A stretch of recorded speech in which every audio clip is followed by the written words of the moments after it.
अस्सलाम वालेकुम वरहमतुल्लाहि वबरकातुहू। तमाम स्टूडेंट्स को फिर खुश आमदीद।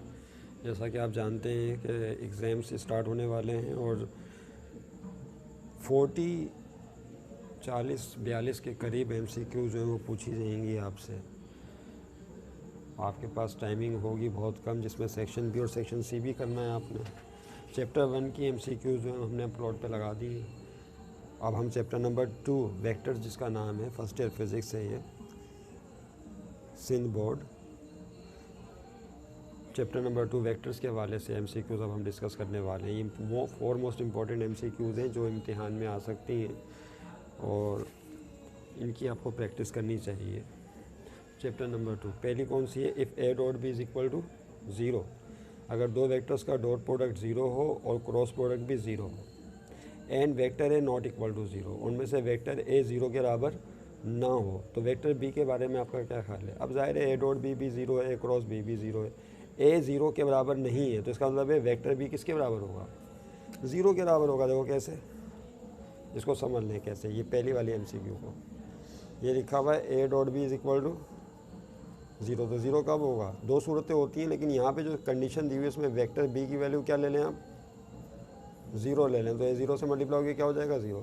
इसी तरीके से वो कह रहे हैं कि ए क्रॉस बी की वैल्यू भी 0 के इक्वल है, तो अगर आप यहाँ पे भी b की जगह 0 लगा दें तो क्या हो जाएगा? 0। इसका मतलब है डॉट और क्रॉस एट अ टाइम उस वक्त 0 होंगे जब उनमें वेक्टर b किसके इक्वल हो जाएगा? 0 के इक्वल, और वेक्टर a 0 के इक्वल नहीं है।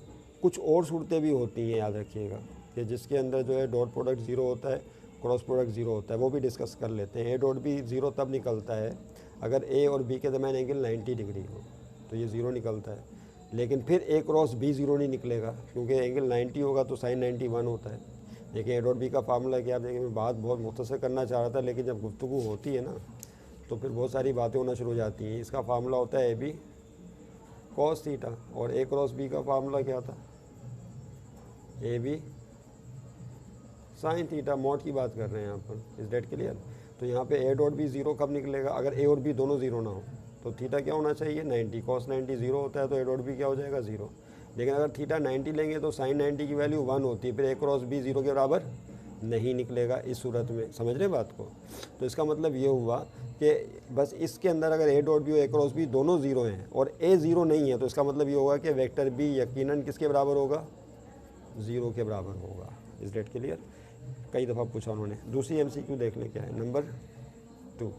कह रहे हैं कि अगर वेक्टर ए आई कैप के बराबर हो, यहाँ पे गौर कीजिए, वेक्टर ए किसके बराबर है? ए आई कैप, और वेक्टर बी बराबर है बी जे कैप के। Vector A is equal to A I cap and vector B is equal to B J cap. तो ए क्रॉस बी की वैल्यू बताएं क्या होगी? तो आप दो वेक्टर्स का क्रॉस प्रोडक्ट निकालना जानते हैं। उसके लिए पहले वेक्टर ए रखें, क्या है? ए आई कैप, फिर क्रॉस वेक्टर बी की वैल्यू लिखते हैं, वो क्या है? B J cap. A cross B, A की जगह ए आई कैप, बी की जगह बी जे कैप। अब ये जो क्रॉस होगा, ए और बी तो कोफिशिएंट्स हैं, लिहाजा स्केलर कोफिशिएंट्स हैं, इनको शुरू में लिख लेंगे। अब ये क्रॉस आई कैप और जे कैप के दरमियान चला जाएगा, आई क्रॉस जे। और हम ये बात जानते हैं क्रॉस प्रोडक्ट की प्रॉपर्टीज़ में कि मुख्तलिफ यूनिट वेक्टर्स आई और जे का क्रॉस प्रोडक्ट किसके इक्वल होता है? के कैप के इक्वल होता है। I cross J is equal to K cap. उसके लिए एक रूल याद रखिएगा। हम जानते हैं कि 3 डायमेंशंस होते हैं, क्योंकि ये MCQs बहुत दफ़ा इस टाइप की बदल बदल के पूछी गई है। 3 डायमेंशंस होते हैं, उनमें ये एक्स एक्सिस, वाई एक्सिस और ये जेड एक्सिस होता है, और तीनों परपेंडिकुलर होते हैं एक दूसरे पर। क्या होते हैं बोलिए? परपेंडिकुलर। जो एक्स डायरेक्शन है इसका यूनिट वेक्टर आई कैप होता है, वाई डायरेक्शन का यूनिट वेक्टर जे कैप, जेड डायरेक्शन का यूनिट वेक्टर के कैप। अगर आप मुख्तलिफ यूनिट वेक्टर्स का क्रॉस प्रोडक्ट ले रहे हैं, यानी आई का जे के साथ, जे का के साथ, या के का आई के साथ, अगर आप एंटी क्लॉकवाइज डायरेक्शन में चल रहे हैं तो जवाब पॉजिटिव रिजल्ट आएगा। यानी आई का अगर आप जे के साथ लेंगे तो क्या आएगा? के कैप। तवज्जो रहे, क्योंकि बार बार डिस्कस होगी ये चीज़, तो अभी कर लेते हैं। आई क्रॉस जे क्या हो जाएगा? के कैप। अगर जे का के साथ लेंगे तो क्या आ जाएगा? आई कैप। तो जे क्रॉस के बराबर है आई कैप, और के का आई के साथ क्रॉस लेंगे तो जे कैप। तो के क्रॉस आई के बराबर होगा किसके? बोलिए? जे कैप के। तो मुख्तलिफ यूनिट वेक्टर्स का क्रॉस प्रोडक्ट लेने पर नया यूनिट वेक्टर आता है जो उन पर परपेंडिकुलर होता है। बात आप थ्योरी में अच्छी तरह से जानते हैं और समझते हैं। एक बात और याद रखिएगा, अगर आप एंटी क्लॉकवाइज डायरेक्शन में चलें, यानी आई क्रॉस जे प्लस के बार है, अगर आप जे का आई के साथ क्रॉस लेंगे तो क्या आएगा? फिर अगर आप पोजीशन बदल दें तो जे क्रॉस आई लेने पे अभी भी के कैप ही आएगा, लेकिन साइन पलट जाएगी, माइनस हो जाएगा। ये के कैप ऊपर है तो नीचे के कैप आएगा, जेड ऊपर पॉजिटिव होता है, नीचे जेड निगेटिव होता है। इसके लिए राइट हैंड रूल इस्तेमाल करते हैं, इतनी तफसील नहीं कि उसमें हम जाएँ। जे क्रॉस के आई कैप के बराबर है, के का जे के साथ क्रॉस लें, यानी आप पोजीशन बदल दें, के क्रॉस जे कर लें तो अभी भी आई कैप आएगा, लेकिन साइन माइनस की। इस तरह के क्रॉस आई जे कैप के इक्वल है। अगर आप आई का क्रॉस लें जे के, आई का क्रॉस लें के कैप के साथ तो जे कैप आएगा, लेकिन माइनस के साथ। समझ में बात को, ये कुछ ज़्यादा ही मिक्सअप हो गया। तो बहरहाल ये असूल यह समझ में आ गया होगा, बहुत आसान डायग्राम से समझ में आ जाता है। ये तो थे मुख्तलिफ यूनिट वेक्टर्स। और अगर सेम यूनिट वेक्टर्स हों, यानी आई का आई के साथ क्रॉस लेना हो, या जे का जे के साथ क्रॉस लेना हो, या के का के के साथ क्रॉस लेना हो, तो याद रखिएगा इसका जवाब ज़ीरो होता है। क्या होता है? ज़ीरो, क्योंकि सेम यूनिट वेक्टर्स के दरमियान एंगल ज़ीरो हो जाता है। और वेक्टर प्रोडक्ट की तारीफ में या फार्मूले में साइन थीटा आता है। तो सेम अगर यूनिट वेक्टर होंगे तो पैरेलल होंगे, एंगल ज़ीरो होगा, साइन ज़ीरो की वैल्यू ज़ीरो, तो उनका क्रॉस ज़ीरो निकलता है। जे क्रॉस जे का भी ज़ीरो, के क्रॉस के का भी ज़ीरो रिजल्ट आएगा, याद रखिएगा। ओके ओके, ये हो गई नंबर 2। तो इसका मतलब क्या हुआ, इसका जवाब तो सुनने क्या, ए आई क्रॉस जे का क्रॉस लेने पर क्या आएगा? के कैप आएगा इस रूल के मुताबिक। तो ए बी के कैप सही जवाब होगा, ए बी और के कैप। अब हमने 4 ऑप्शन नहीं लिखे, जो सही ऑप्शन थे उनको डिस्कस कर लिया सिर्फ आपसे। मेरा ख्याल ये तरीका शायद बेहतर लगे आपको। उसके बाद देखिए नंबर 3 MCQs है। क्या है? नंबर 3 में कह रहे हैं 2 forces act together on an object. 2 forces किसी ऑब्जेक्ट पे एक साथ अमल कर रही हैं। The magnitude of their resultant is minimum. उनका जो रिजल्टेंट का मैग्नीट्यूड है वो मिनिमम होगा कब? When the angle between them, जब उनके दरमियान एंगल क्या होना चाहिए? अब देखिए 2 फोर्सेस अमल कर रही, तवज्जो रहे। अगर ये एक ऑब्जेक्ट है, इस पर 2 फोर्सेस अमल कर रही हूँ, एक फोर्स को हम F1 मान लेते हैं और दूसरी फोर्स को F2 मान लेते हैं। अगर दोनों फोर्सेस एक ही डायरेक्शन में अमल कर रही हूँ तो जो रिजल्टेंट फोर्स होगी इनकी वो बराबर होगी F1 प्लस F2 के। अगर ये फोर्सेस परपेंडिकुलर अमल कर रही हूँ, यानी इस तरह की सिचुएशन हो कि F1 फोर्स तो इस डायरेक्शन में लग रही है और F2 फोर्स जो है परपेंडिकुलर लग रही है, तो उस सूरत में इनका रिजल्टेंट जो होता है R, उसको मालूम करने के लिए parallelogram law of vector addition वो भी इस्तेमाल कर सकते हैं, या आपने वो मैट्रिक क्लास में पढ़ रखा है fx² प्लस fy²। तो यहाँ F1 F2 है तो आप लिख सकते हैं F1² प्लस F2², से भी रिजल्टेंट निकाल सकते हैं। एक और सूरत बनती है कि अगर ये फ़र्ज़ कर लें बॉक्स है, एक फोर्स राइट पे लग रही है और दूसरी फोर्स लेफ़्ट पे लग रही है, तो अब क्या होगा? और याद रखें कि फोर्स वेक्टर क्वांटिटीज़ है। फोर्स क्या है? वेक्टर क्वांटिटी है। लिहाजा जब आप इनका रिजल्टेंट निकालेंगे तो इनकी डायरेक्शन का ख्याल करना होगा।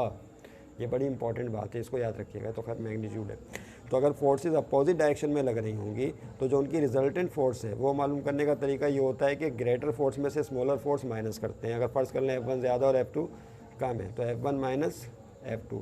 यस, ये वो पोजीशन है या कंडीशन है कि अगर 2 वेक्टर या 2 फोर्सेस अपोजिट डायरेक्शन में लग रहे हों 180 डिग्री के एंगल पर, ये एंगल कितना बन जाएगा इनके दरमियान? 180 डिग्री। तो उस सूरत में जो इनका रिजल्टेंट होगा वो मिनिमम होगा, क्योंकि आप ग्रेटर फोर्स में से स्मॉलर फोर्स को माइनस कर रहे होंगे।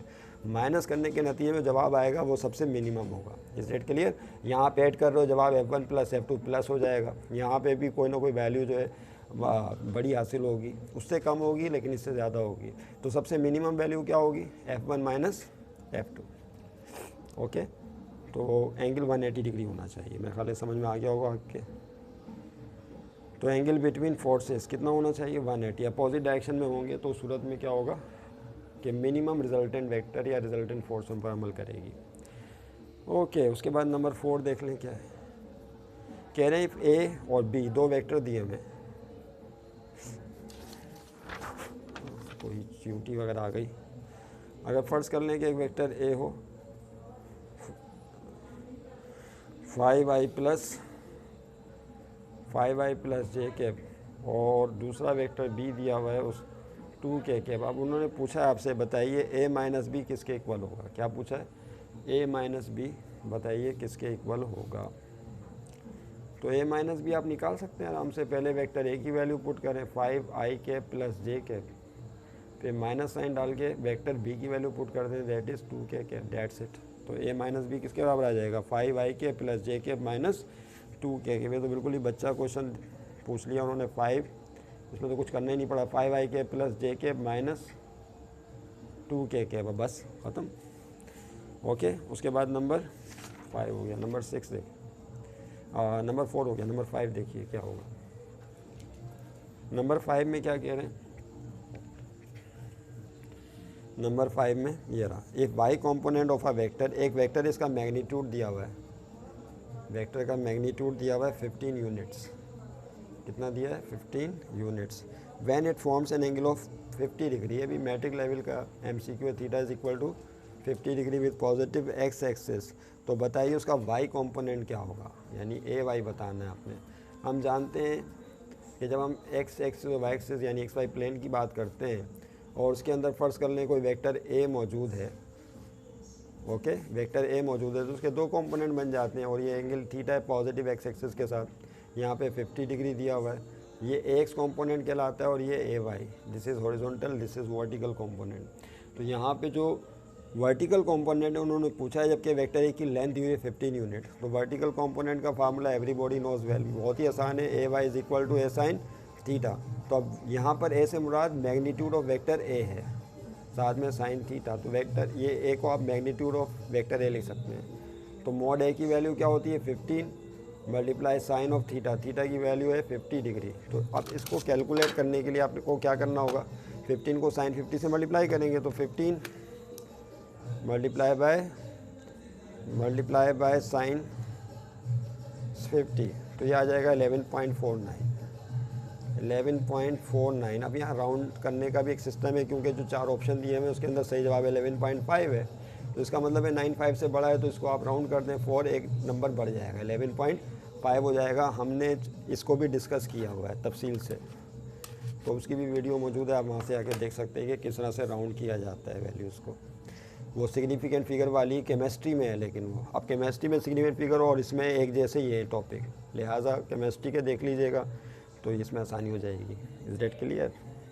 11.5 यूनिट ये वर्टिकल कंपोनेंट की वैल्यू होगी, ये हो गया 4, अब ये 5 भी हो गया। उसके बाद देखें 6 कौन सा है बोलिए, ये 5 था नजर आ रहा था आपको, हाँ। अब 6 देख लें, कह रहे हैं the magnitude of product this, number 6 में कह रहे हैं कि के डॉट जे क्रॉस आई की वैल्यू क्या होगी, के डॉट जे क्रॉस आई, इसकी वैल्यू बतानी। 4 ऑप्शन है, मैं सिर्फ सही जवाब तक पहुंचने का तरीका देख लें क्या होगा। अभी हमने देखा था कि यहाँ ब्रैकेट, स्मॉल ब्रैकेट में जो क्रॉस प्रोडक्ट है पहले उसको सॉल्व करेंगे, तो के डॉट जे का आई के साथ क्रॉस लेते हैं तो क्या आता है, अभी हमने डिस्कस किया इस चीज़ को, शायद यहाँ पर मौजूद हो, ये के जे क्रॉस आई क्रॉस जे के कैप के बराबर होता है, जे क्रॉस आई माइनस के कैप के बराबर होता है, तो यहाँ पे क्या आ जाएगा माइनस के कैप।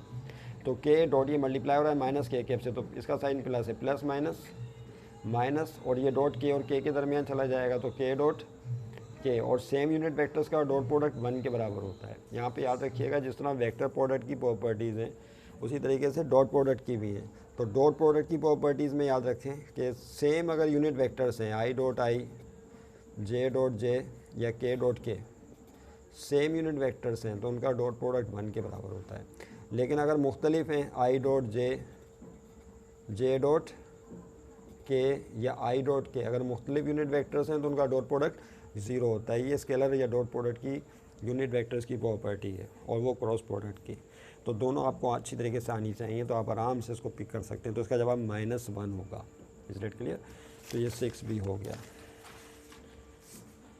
ओके, उसके बाद देखें नंबर 7, 2 परपेंडिकुलर वेक्टर्स। टाइम हमारे पास कम बचता है बहुत जी। क्या कह रहे हैं, 2 perpendicular vectors having magnitude 4 unit and 3 unit are added, their resultant has a magnitude of.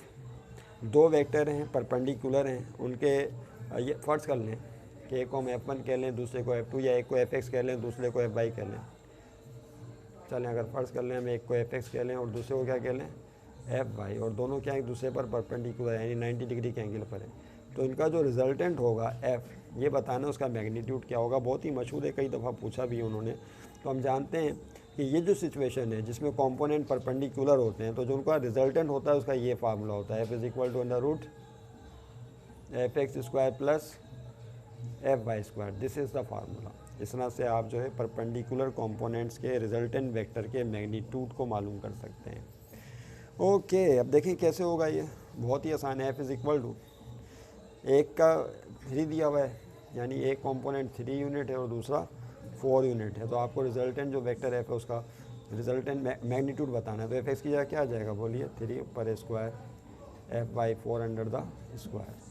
अब सब जानते हैं क्या होगा, 3 का स्क्वायर 9 होता है, 4 का स्क्वायर 16 होता है, 16 और 9 कितने हो जाएंगे, यस 25, और 25 का स्क्वायर रूट होता है 5 यूनिट्स। तो जो रिजल्टेंट वेक्टर का मैग्नीट्यूड होगा वो 5 यूनिट्स होगा। तो यहाँ पे आंसर जब आप लिखेंगे तो क्या लिखेंगे, 5 यूनिट्स, और ये फार्मूले से मालूम होगा।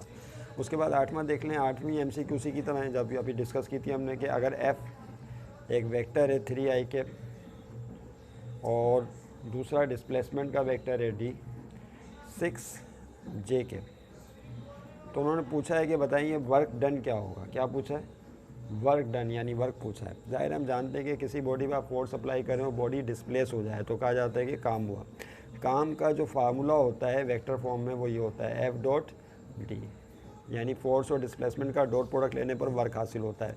फोर्स वेक्टर है, डिस्प्लेसमेंट वेक्टर है, लेकिन वर्क स्केलर है। बड़ी दिलचस्प बात है, वेक्टर्स को मल्टीप्लाई कर रहे हैं, आ रहा है स्केलर है, क्योंकि वर्क की कोई डायरेक्शन नहीं होती, इसीलिए इसको डॉट प्रोडक्ट या स्केलर प्रोडक्ट भी कहते हैं वेक्टर्स की मल्टीप्लिकेशन को, क्योंकि इनका प्रोडक्ट हमें स्केलर क्वांटिटी देता है। फोर्स की जगह क्या आएगा, 3i के डॉट, डिस्प्लेसमेंट की जगह आएगा 6j के। कोफिशिएंट्स नंबर 3 और 6 स्केलर कोफिशिएंट नंबर है, मल्टीप्लाई हो जाएंगे 3 6 18, ये डॉट i और j के दरमियान चला जाएगा। तो i डॉट, ये आप चाहें तो ब्रैकेट में लिख लें, i डॉट j की वैल्यू क्या होगी, हम जानते हैं जो मुख्तलिफ यूनिट वेक्टर्स हैं उनका डॉट प्रोडक्ट अभी हमने डिस्कस किया, क्या, जो you I dot J dot के आई डॉट के 0 के बराबर होता है। तो यहाँ पे आई डॉट जे की वैल्यू क्या आ जाएगी, 0, और 18 को 0 से मल्टीप्लाई करने पर जवाब हो जाएगा 0। तो इसका मतलब ये हुआ कि ये जो वर्क डन होगा डेट विल बी 0। फोर्स भी है, डिस्प्लेसमेंट भी है, लेकिन वर्क क्या है, 0 है। नाश्ता अगर फ़र्ज़ कर ले लगा हो, पराठा भी हो, चाय भी हो, कोई खाने वाला ही नहीं है, नहीं, 0। The magnitude of resultant of two forces of magnitude 5 Newton and 10 Newton cannot be, ये बहुत ही इंटरेस्टिंग MCQ बनाई है इन्होंने, आई लाइक इट। यानी इससे बहुत कॉन्सेप्ट क्लियर हो जाते हैं स्टूडेंट्स के। मुझे शायद फाड़ना पड़ेगा, चलें इस पर कर लेते हैं। ओके, बहुत इंटरेस्टिंग है। कह रहे हैं the magnitude of resultant of two forces of magnitude 5 Newton and 10 Newton, यानी दो फोर्सेज हैं, एक का मैग्नीट्यूड है 5 न्यूटन, दूसरे का मैग्नीट्यूड है 10 न्यूटन।